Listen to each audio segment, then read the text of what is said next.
नमस्कार दोस्तों, सभी को गणतंत्र दिवस की ढेर सारी शुभकामनाएं। और उसी के साथ मैं आपको बताना चाहता हूँ उन्होंने रात में कब पता नहीं कब डाला और कैप राउंड 2 का अलॉटमेंट का रिजल्ट अब आ गया है। सभी को मैं बताना चाहता हूँ, हालांकि जो उड़ गए उन सभी को पता भी होगा। और चलिए देखेंगे इस वीडियो में कि अलॉटमेंट कैसे देखें और कैसे पता करें कि बेटरमेंट हो गई या नहीं हो गई। और अगर आपने कॉलेज का लिस्ट देखा तो वहाँ पर बहुत सारी कलर में आपको दिखाई देगा, तो उसको भी थोड़ा समझने की कोशिश करेंगे। आगे क्या करना होगा उस पर भी थोड़ा प्रकाश डालेंगे। तो चलिए करते हैं वीडियो में शुरुआत। दोस्तों, सभी को पता है आपका ये वेब पोर्टल है। अगर बात करें इंजीनियरिंग के तो ये पोर्टल है। यहाँ पर जाकर आप अब वहाँ पर सारी लिंक आ चुकी है। आप यहाँ से क्लिक कर कर आप उस पर सेम उसी प्रकार से फर्स्ट राउंड में जैसे आपने किया था उसी प्रकार से आपको आपका अलॉटमेंट देखना है। यहाँ पर जाकर अगले विंडो पर जाओगे आप, तो वहाँ पर आपको आपका आईडी और डेट ऑफ बर्थ डालना है और सिंपली आप आपका रिजल्ट देख सकते हो। अगर आपने लॉगिन किया तो लॉगिन में भी अब आपका स्टेटस अवेलेबल है। यहाँ पर कट ऑफ अवेलेबल होंगे, लेकिन आप उस कट ऑफ का आपके लिए कोई फ़ायदा नहीं। अगले साल जब बच्चे आएंगे वो रेफ़र करेंगे इसे। दूसरी बात है कि इस राउंड में, मतलब ये तो लास्ट राउंड है, तो फिर इस राउंड में डिप्लोमा वालों का भी अलॉटमेंट होता है अगर सीट बचती है तो। और उसको उन्होंने यहाँ पर कट ऑफ वो दिए है, आप उसे रेफ़र कर सकते हो। तो आप यहाँ पर क्लिक करके वो कट ऑफ भी देख सकते हो आपको क्या अलॉटमेंट हो। तो चलिए जाए बढ़ते हैं आगे और जाते हैं उस विंडो पर। तो यहाँ पर सिंपली आपको आपका आईडी डालना है, डेट ऑफ बर्थ डालना है, वो DDMMYY फॉर्मेट में होना चाहिए। कट यहाँ पर आप सबमिट कीजिएगा और आपका रिज़ल्ट आपके सामने होगा। पहले प्रीलिमिनरी आपकी पर्सनल इन्फॉर्मेशन होगी और उसके बाद आपको पता चलेगा कि बेटरमेंट हुई या फिर नहीं हुई। तो इस केस में मुझे नहीं हुई है, और तो जो कॉलेज मिला है उसी भी कॉलेज को आप कंटिन्यू करना होगा। तो जो आपके मन में शंका थी अगर मुझे बेटरमेंट नहीं हुई तो क्या होगा, तो आपका कॉलेज कहीं नहीं जाएगा, पिछला आपको मिल जाएगा और आपको आप पिछले कॉलेज में जाकर ही एडमिशन लेना है। और अगर बेटरमेंट होती है तो फिर आपको यहाँ पर आएगा कि आपको बेटरमेंट हो गई है और ये कॉलेज जो है वहाँ पर रेड में लिखा आएगा कि आपका ये कॉलेज चला जाता है। और वो यहाँ पे नीचे इंस्ट्रक्शन भी आपके सीट के अनुसार आपको दिए जाते हैं, आप वो पढ़ लीजिएगा। यहाँ पे उन्होंने लिखा है पब्लिश 25 झूठे लोग कहीं के, और उसके बाद प्रिंट आप यहाँ से कर सकते हो। तो चलिए आपको 27 से लेकर 30 के बीच में जाकर एडमिशन कंफर्म कर लेना है इंस्टीट्यूट में। अब एडमिशन कैसे कर हो सकता है, कॉलेज में जाने से पहले हमें क्या तैयारी करनी चाहिए, उस पर सारे वीडियो मैंने बना के ऑलरेडी रखे हैं। आप प्लीज़ उसे अगर रेफ़र करोगे तो थोड़ा सा आसानी आपको हो जाएगी। दोस्तों, फिर चलते हैं हम आगे। तो जब आप लॉगिन करोगे, आपके लॉगिन में जाओगे, तो ऑलरेडी आपने ये स्टेप्स कंप्लीट की है। जिन बच्चों को पहली बार अलॉटमेंट हुआ है उनको ये सारी स्टेजेस जो है कंप्लीट करनी है, उनको सीट एक्सेप्टेंस फ़ी भी भरनी है। लेकिन आपका सब कुछ हो गया है तो फिर आपको अब सीधा क्या करना है, आपका सीट एक्सेप्टेंस का जो है यहाँ पर लेफ्ट हैंड साइड में जाओगे तो वहाँ पर मेनू है कि सीट एक्सेप्टेंस फॉर्म आपका प्रिंट कीजिएगा और आप सब डॉक्यूमेंट लेकर कॉलेज में जाएंगे एडमिशन के लिए दोस्तों। और फार्मेसी की बात करें, सेम उसी प्रकार से आपको करना है। वहाँ पर दिया है उन्होंने, अब मेनू कट ऑफ भी दे दिए है। जाइए वहाँ पर क्लिक कीजिएगा, आपके सामने ये विंडो होगा। वहाँ पर आपको आपका एप्लीकेशन आईडी डालना है और आपका डेट ऑफ बर्थ डालना है उसी प्रकार से DDMMYY फॉर्मेट में, और फिर सबमिट करना है। आपका भी रिजल्ट आपके सामने होगा। अब अगर आप जाओगे कॉलेज की लिस्ट में, वेबसाइट पर जहाँ पर कॉलेज लिस्ट भी अवेलेबल है, हर कॉलेज को कौन कौन से बच्चे अलॉटमेंट हुए उसका स्टेटस भी वहाँ पर है। तो आपने अगर वो डाउनलोड किया, देखा कि कौन से कॉलेज में आपने जो इंटरेस्ट रखा था उस कॉलेज में अगर आपने देखा वहाँ पर तो आपको पता चलेगा कि वहाँ पर अब कुछ कलर्स में सीट टाइप दी है। पहले तो कॉमन होती थी, अब कलर्स में उन्होंने दिए। तो उसका थोड़ा सा अर्थ हम समझने की कोशिश करेंगे। तो जो रेड कलर में दिया है आपके सामने, अगर रेड कलर है तो इसका मतलब है कि आपके बेटरमेंट नहीं हुआ या फिर आपके इसमें कोई चेंजेस नहीं हुआ, आपके सीट टाइप में या फिर आपकी जो स्थिति थी उसमें अब कोई चेंज नहीं हुआ था।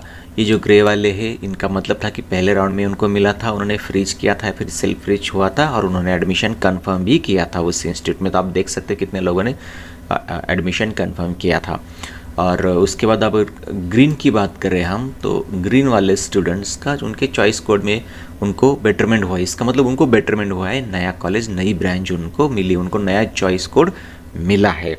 उसी प्रकार से हम अगर देखेंगे वहाँ पे अगर ब्लैक में है तो उनको नया अलॉटमेंट हो गया है, इस बार पहली बार उनको अलॉटमेंट मिला है, नई अलॉटमेंट उस कॉलेज के लिए वो है।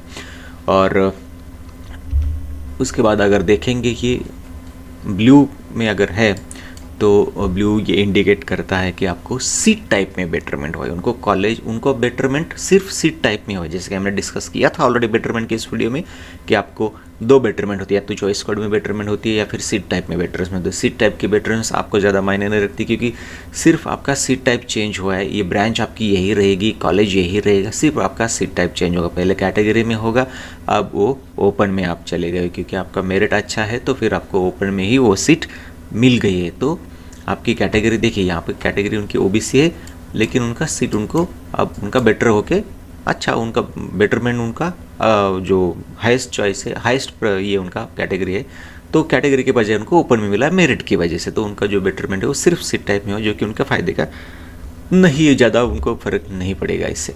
थोड़ी सी बात करेंगे, हालांकि इसके बारे में ऑलरेडी हमने पिछले वीडियो में चर्चा की है, थोड़ा सा चर्चा इस वीडियो में करेंगे ताकि उसको फ्लो में जब आप देख रहे हैं तो इसी वीडियो में वो भी टॉपिक कवर हो जाएगी। पहली बार जिनका अलॉटमेंट हो गया है दोस्तों, आपको कोई भी ऑप्शन हो आपको सेल्फ वेरिफिकेशन करना है। आशा करते हैं कि आपने पहले ही स्टेप में, या फिर पहले जब ये सीटी सेल ने जब अनाउंस किया था कि आप जिनको सीट मिले ना मिले फर्स्ट राउंड के बाद कि आपको सेल्फ वेरिफिकेशन करना है, उस समय किया तो अच्छी बात है, कोई बात नहीं। आपको सीट अब एक्सेप्ट करनी है, फीस भरनी है और कॉलेज में जाना है एडमिशन के लिए। लेकिन अगर नहीं किया है तो कोई बात नहीं, आप अभी भी कर सकते हो। तो आपको सेल्फ वेरिफिकेशन की स्टेप कंप्लीट करनी है, उसके बाद वहाँ पर आपको बेटरमेंट का कोई ऑप्शन नहीं होगा, वहाँ पे सिर्फ फ्रीज का ऑप्शन होगा, उसको आपको फ्रीज करना है और फिर सीट एक्सेप्टेंस फ़ी भरनी है। अगर आपने सीट एक्सेप्टेंस फ़ी नहीं भरी तो इसका मतलब ये होगा कि आपने सीट छोड़ दी है और वो सीट आपको नहीं मिलेगी, वो जाएगी कॉलेज लेवल राउंड के लिए। तो आपको अगर सीट एक्सेप्टेंस फ़ी भरनी होगी 1000 रुपीज़ आपको ऑनलाइन पे करेंगे, जैसे आपने पे किया था ऑनलाइन एप्लीकेशन भरते समय, सेम उसी प्रकार से आपको पे करनी है और एक ही बार भरनी है। पहली बार आपको सीट मिली तो आपको वो भरनी है और आपको रिपोर्टिंग के लिए कॉलेज में जाना है। कॉलेज में जाने के लिए आपको क्या क्या डॉक्यूमेंट्स लगेंगे, फ़ीस कैसे भरनी है, इसके बारे में मैंने ऑलरेडी वीडियो बना के डाला है, आप उसे रेफ़र कर सकते हो ताकि आपको उसमें आसानी हो।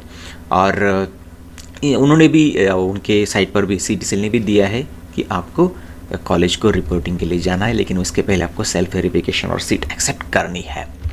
दोस्तों देखेंगे कि इस प्रकार से आपको वो स्टेप्स होंगी अगर आपने लॉगिन किया है तो, और फिर आपको ये जो 4 स्टेजेस है वो कंप्लीट करने, आपको सेल्फ वेरिफिकेशन करना है, पहले करके रखा है तो ठीक है, ये स्टेप कंप्लीटेड आएगी ग्रीन में। बाद में आपको सीट एक्सेप्ट करना है, उसकी फ़ीस भरनी है और उसका प्रिंट निकाल कर लेकर जाना है। अब बेटरमेंट वाले क्या करें, तो बेटरमेंट अगर आपकी हो गई है तो आप नए कॉलेज में जाइए एडमिशन के लिए, नहीं हुई है तो पुराने कॉलेज में आप चले जाइए। सिंपल फंडा है आपके लिए कि जो भी शेड्यूल होगा, मतलब 27 से लेकर 30 तक इंजीनियरिंग वाले तो आपको अगर बेटरमेंट में नया कॉलेज अलॉटमेंट हुआ है तो आप नए कॉलेज में जाकर एडमिशन लेना है। अब ये कंडीशन नहीं कि मुझे पिछला चाहिए, जैसे कि हमने बार बार उस पर चर्चा की, तो अब ये क्वेश्चन नहीं आना चाहिए।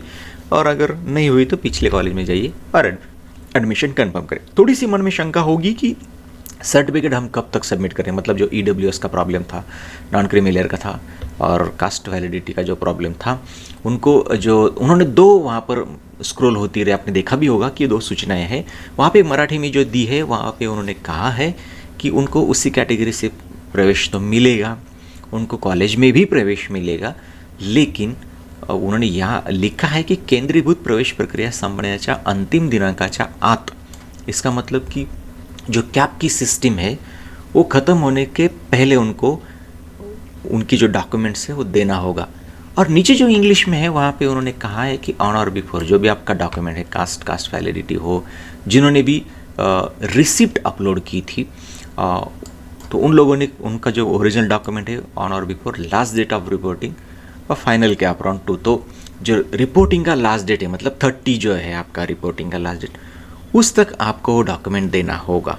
तो अब मुझे ही थोड़ा सा, मैं ही कन्फ्यूज, आपकी तो बात छोड़िए, मैं ही कन्फ्यूज हो गया कि इसमें कि केंद्रीभूत प्रवेश प्रक्रिया संपण्याच्या अंतिम दिनांका था, इसका मतलब ये है कि कैप की सिस्टम ख़त्म होने के डेट तक, 5 तारीख की जो आपको की कट ऑफ डेट है, वहाँ तक आपको एक्सटेंशन मिला है या फिर 30 तक मिला है। तो ये कंफर्म करना होगा आपको कि कौन सा ये आपको डॉक्यूमेंट सबमिट करने के लिए कहाँ तक एक्सटेंशन दिया है। तो यहाँ पर उन्होंने स्पष्ट लिखा है कि आपका जब तक आपका अलॉटमेंट का कॉलेज में जाने का जो लास्ट डेट है, जो रिपोर्टिंग डेट है 30, वहाँ तक आप सबमिट कर सकते हो। आप एक बार कंफर्म कीजिए और कोई एक्सटेंशन आपको मिलता है क्या, क्योंकि बहुत सारे स्टूडेंट्स का भी सीट अलॉट हो चुकी है।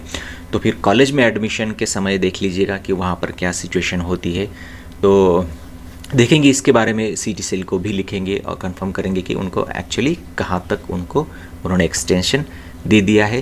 लेकिन हालांकि आप कोशिश करें कि जो रिपोर्टिंग का लास्ट डेट है वहाँ तक आप सबमिट करें, ताकि आपको 27 को किसी ने एडमिशन दिया तो भी आपका 30 तक ही फिर चला जाएगा, या फिर आपका जो पूरी एडमिशन सिस्टम है कैप की वो ख़त्म होने तक आपको मिला है, मतलब 5 तारीख तक, या फिर जो भी कट ऑफ डेट हो गया आपके अभ्यासक्रम की वहाँ तक मिला है।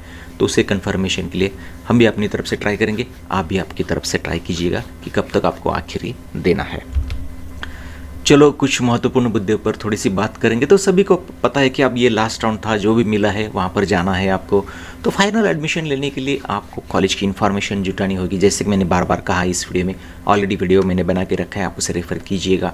और एडमिशन कैसे होंगे, एडमिशन की क्या प्रोसेस होगी, कौन से डॉक्यूमेंट लगेंगे, कब तक एडमिशन आपको लेना है, क्या फिर से सीट एक्सेप्ट करें, तो मैंने उसके लिए ऑलरेडी आपको बताया कि आपको एक बार अगर सीट एक्सेप्ट की है कोई ज़रूरत नहीं आपको डायरेक्ट कॉलेज में जाना है। पहली बार मिली आपको सीट एक्सेप्ट करनी है।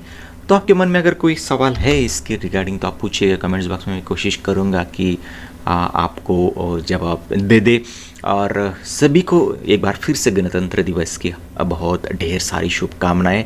रुकते यहाँ पे, फिर मिलेंगे किसी नए वीडियो में। तब तक के लिए नमस्कार दोस्तों। और हर बार मैं शुभ रात्रि बोलता था, अब बोलूँगा कि सुप्रभात।